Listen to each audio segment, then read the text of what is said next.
I'm 91 years old, and 3 weeks ago my son told me I was costing them too much. Not that taking care of me was difficult, not that the situation was challenging. He said I was costing too much. Like I'm a subscription service he's considering canceling. Like I'm an expense that no longer provides adequate return on investment. We were sitting in my living room, the living room I've lived in for 43 years. The house I paid off in 1996. The place where I raised him, where his mother died, where I thought I'd spend whatever time I have left. He was drinking the coffee I'd made him, sitting in the chair his mother picked out in 1985, and he was explaining to me, in the calm voice of someone who'd rehearsed this conversation, that my existence had become financially unsustainable. Financially unsustainable. Those were his words, not "Dad, we're worried about you." Not "Dad, we need to figure out a better care situation." He said, "The reality is, Dad, you're costing us too much and we need to talk about more sustainable options." I'm sitting here now, alone in this house, looking at family photos on the wall, and I'm trying to understand when exactly I stopped being his father and became a line item in his budget. When did the man I raised, the boy I worked 3 jobs to put through college, the son whose wedding I paid for, when did he start calculating the cost of my breathing? Let me tell you who I was before I became too expensive. My name is Robert Walsh. I was born in 1934, grew up in Pennsylvania, son of a coal miner who died of black lung when I was 17. I worked my way through community college, taking night classes while working days at a steel mill. Married my wife Helen in 1957. We had 1 child, my son Thomas, born in 1965. I wasn't rich, never was. I was a machinist, worked at the same manufacturing plant for 41 years, union job, good benefits, honest work. The kind where you come home with grease under your fingernails and pride in your chest because you made something real that day. Helen was a nurse, worked nights at the county hospital for 30 years. Between us, we made enough to own a modest house, take 1 vacation a year, and save for retirement. We weren't lavish. We were comfortable. We were solid. Thomas was our world. Helen and I, we couldn't have more children. Medical complications after his birth. So he was it, our only chance at parenthood, and we poured everything into him. Everything. I worked overtime every week, every single week for 20 years. Time and a half on Saturdays. Double time on holidays. I missed soccer games and school plays because I was working extra shifts so we could put money in his college fund.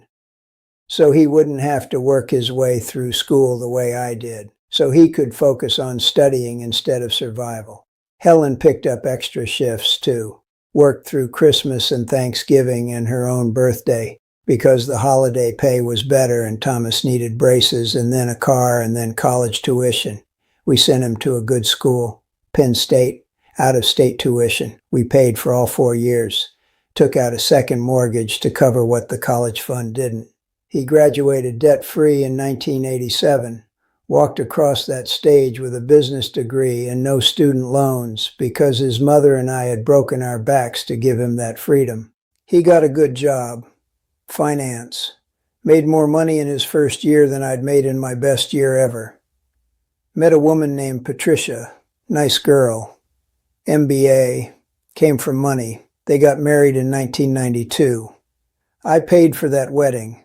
$23,000. Helen wanted to do something smaller, said we couldn't afford it, but I told her no. It's our only child. We do this right. We gave them $15,000 for a down payment on their first house. Gave them another $10,000 when their first child was born to help with expenses. Helped them again when the second child came. Helped with repairs when their roof leaked. Helped with medical bills when Patricia's father got sick. We helped because that's what family does. That's what parents do. You don't keep a ledger. You don't calculate return on investment. You give because you love and because you can and because that's the deal. We raise you, sacrifice for you, and when we can't do it anymore, you catch us. That was the deal I thought we had. Helen died in 2019, pancreatic cancer, 6 months from diagnosis to death. I held her hand while she took her last breath and she whispered, "Take care of Tommy." That was her last sentence. Not worry about yourself. Not I love you, though I knew she did. Take care of Tommy. She'd spent 62 years taking care of him. Even on her deathbed, she was worried about our son. After she died, things changed. Slowly at first. So gradually, I didn't notice it was happening until it had already happened. Thomas started visiting less. Used to come every Sunday for dinner. Helen alive, he'd be there at 5 p.m. like clockwork. After she died, it became every other Sunday, then once a month, then, "I'll try to make it this week, Dad, but work is crazy." The phone calls changed. Used to call just to chat, ask how I was doing, tell me about the kids. After Helen died, the calls became transactional, just checking in, making sure you're okay. Questions that sounded like items on a checklist he was marking off. Dad alive? Check. Dad fed? Check. Dad not dead yet? Check. Then the language changed. He stopped calling me Dad as often, started using my name. "Robert, we need to talk about your medications. Robert, have you thought about your long-term care plans?" Like I was a client instead of his father. Patricia started coming with him on visits. She'd walk through the house making observations. "This place is so big for one person. Do you really need all this space?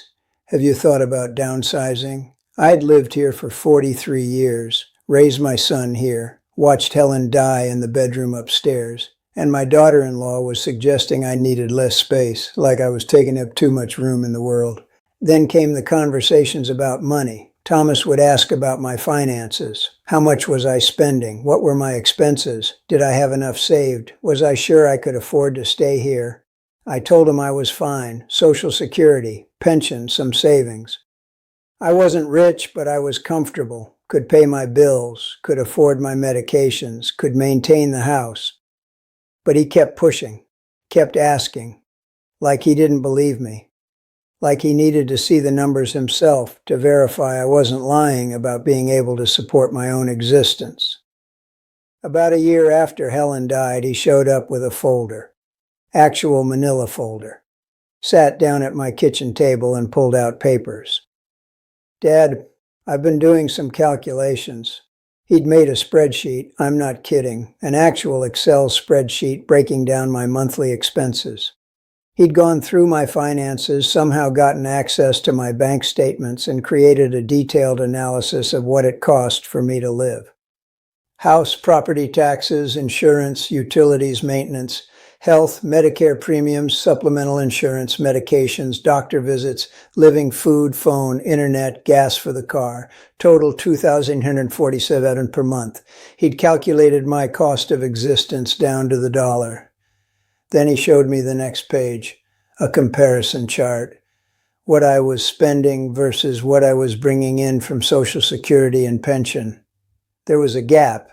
About $600 a month that was coming from my savings. He said, Dad, at this rate, you're going to burn through your savings in 8 years. Then what?" I said, "Then I'll figure it out. Sell the house if I have to. Move somewhere cheaper. I've got time." He said, "But that's not a plan. That's hoping something works out." I said, "Thomas, I'm 90. I'm not planning for my 100th birthday party. I'm trying to live comfortably for whatever time I have left." He said, "And I'll never forget this, but your lack of planning creates a burden for us." A burden.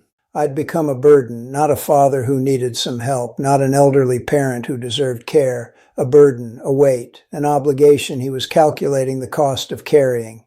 He started coming by with suggestions.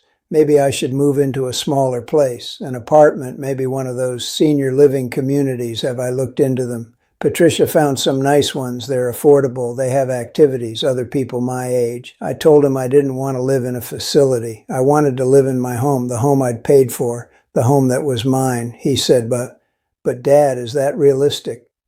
This house is a lot to maintain. What if you fall? What if something happens and no one finds you for days?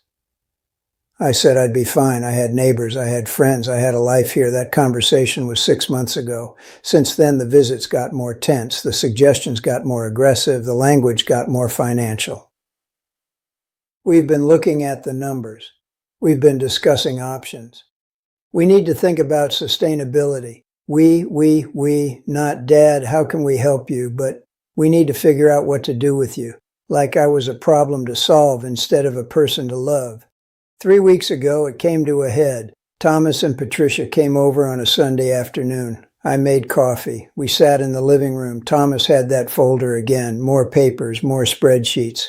He said they'd been doing a lot of thinking, a lot of planning. They'd run scenarios. They'd consulted a financial planner, and they'd come to a conclusion.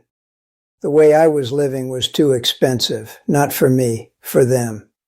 He said, Dad, here's the reality.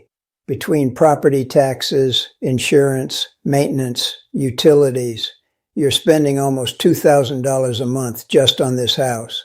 Add in your medical expenses and living costs. You're at $3,000. Your income is $2,400. You're burning through $600 of savings every month. I said, that's my savings. I'm allowed to spend it. He said, but when it runs out, where do you think that burden falls? On us. We'll have to cover the difference. And Dad, we can't afford that. We have our own expenses, college funds for the kids, our retirement. We're trying to buy an investment property. We can't subsidize your lifestyle. Subsidize my lifestyle. I live in a 3-bedroom house I paid off 28 years ago. I drive a 12-year-old Toyota. I eat canned soup for dinner 3 nights a week. I get my clothes from Walmart, but apparently this constitutes a lifestyle requiring subsidization. Patricia spoke up then. First time she'd said anything, she said, Robert, we're not trying to be cruel, we're trying to be realistic. If we're going to be responsible for your care eventually, we need to start planning now. And the truth is, this setup isn't sustainable. I asked what they meant by sustainable. Thomas said, we found a nice assisted living facility about 40 minutes from us. It's clean, it's safe, they have meal plans and activities, and it's affordable. $1,500 a month, all inclusive. You'd sell this house, use that money to cover the cost. It could last you 15, maybe 20 years, I said. And then what? When the house money runs out? He didn't answer that. I said, and what if I don't want to sell my house? What if I want to stay here? He said, Dad, that's not really an option. You can't afford it long term. I said, it's my house. It's my choice. He said, and this is when everything shattered. Dad, you're costing us too much. We love you. We want what's best for you. But we also have to think about our family, our future. And right now you're a financial drain we can't sustain. Financial drain. I sat there in my chair in my living room, looking at my son, and I didn't recognize him. This wasn't the boy I'd worked 3 jobs for. This wasn't the man I'd sacrificed everything to give a better life. This was a stranger who'd just calculated the cost of my existence and found it too high. Patricia added, we're not saying you're not worth it, Robert. We're saying we need to be smart. We have responsibilities too. The kids, our retirement. We can't jeopardize our financial security because you're unwilling to make practical choices. I asked them to leave. They didn't want to. Said we needed to finish the conversation, needed to make a plan, needed to be adults about this. I said, get out of my house. Thomas said, Dad, don't be like this. I said, I'm being exactly like this. Get out. They left. Thomas looked hurt, like I'd wronged him by not agreeing to quietly disappear into an assisted living facility so he could buy his investment property. That was 3 weeks ago. He's called twice, left messages saying we need to talk, that he's sorry if he upset me, but the conversation still needs to happen. That ignoring reality doesn't change it. I haven't called back. Instead, I've been sitting here, in this house, doing math. $2,847 per month. That's what it costs for me to exist, to live in the house I own, to eat food, to take medication that keeps me alive, to pay for utilities and insurance and the basic requirements of human survival at 91 years old. $2,147. Less than my son's car payment, less than what he spends on his country club membership, less than a family vacation, but too much to bear. I went through my finances. Every account, every asset, every dollar. Here's what I found. House, valued at $320,000, paid off. Savings, $94,000. Pension and Social Security, $2,400 a month. Life insurance, $150,000 policy. Thomas listed as beneficiary. So let's do the math my son did. If I live another 10 years and I spend $600 more per month than I bring in, I'll go through $72,000 of my savings. I'll still have the house. I'll still have the life insurance. I'll still have about $22,000 in savings. But even if I burn through everything, even if I live to 100 and spend every penny, the worst case scenario is that my son inherits a paid-off house worth $320,000 and a $150,000 life insurance policy. He stands to inherit nearly $500,000. But he's complaining that I'm costing too much while I'm alive. Let me put this in perspective. I paid $87,000 for my son's education. In today's dollars, adjusted for inflation, that's about $200,000. I gave him $15,000 for his house, $10,000 when each grandchild was born, $23,000 for his wedding. I've given him cars, helped with repairs, covered emergencies. Over the course of his life, I've given my son conservatively about $300,000. And now he's upset that I'm spending $600 a month of my own savings to live in my own house. I called a lawyer 2 days after they left, made an appointment, went in yesterday. I'm changing my will, not out of spite, not out of revenge, out of principle. The house, the savings, the life insurance, it's all going to charity. Specifically to organizations that help elderly people stay in their homes. People like me who just want to live with dignity in the place they've called home for decades. I wrote a letter. It'll be read after I die. It says, "To my son Thomas, you calculated my cost. You determined I was too expensive. You looked at your father and saw a financial burden instead of the man who gave you everything. So I'm giving my everything to people who see human beings instead of budget lines. You'll inherit nothing because you valued nothing except money. I hope the investment property works out." Is that cruel? Maybe. But here's what's crueler.